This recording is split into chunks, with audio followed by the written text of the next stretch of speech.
The fiancé of a woman who was killed in the mass shooting in Raleigh says he feels like state and city leaders used him.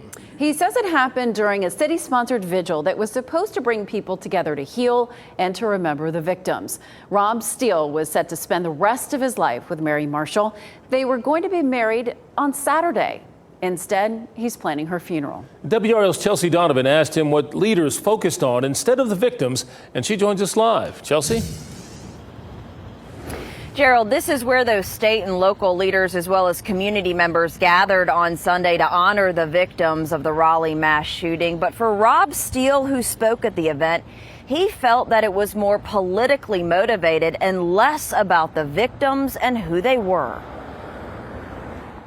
And lit up every room she walked into. That's Rob Steele, Mary Marshall's fiance, speaking at the Raleigh Healing Together event on Sunday. It was not what I was led to believe it was going to be. The event, sponsored by the city, NAACP, and Moms Demand Action, was supposed to be solely about healing and remembering the victims of the Hedingham tragedy, according to what Steele was told. I asked the mayor point blank. I said, is this event a political stunt because you're up for re-election? And she said, absolutely not. Steele says he agreed to attend and speak under the impression politics would be left at the door.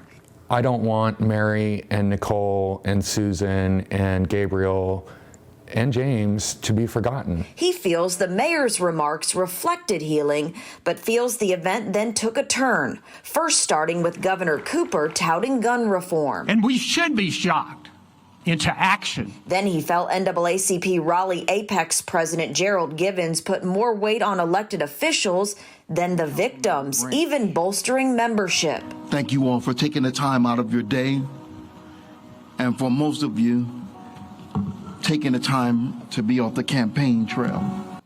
If just 100 of you join our branch today, we will become the largest NAACP branch in the state.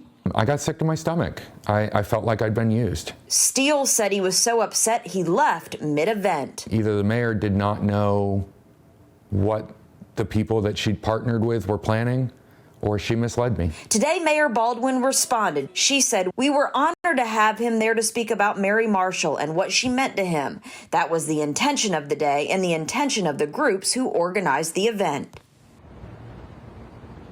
Now, both Governor Cooper as well as Gerald Givens responded to Steele's claims today. Let's start with the governor's office. They said, quote, the governor addressed Sunday's vigil to share his prayers for the victims and their families and his commitment to mental health support and preventing the continued scourge of gun violence. And Gerald Givens says, we hope to use the vigil to talk about the healing process.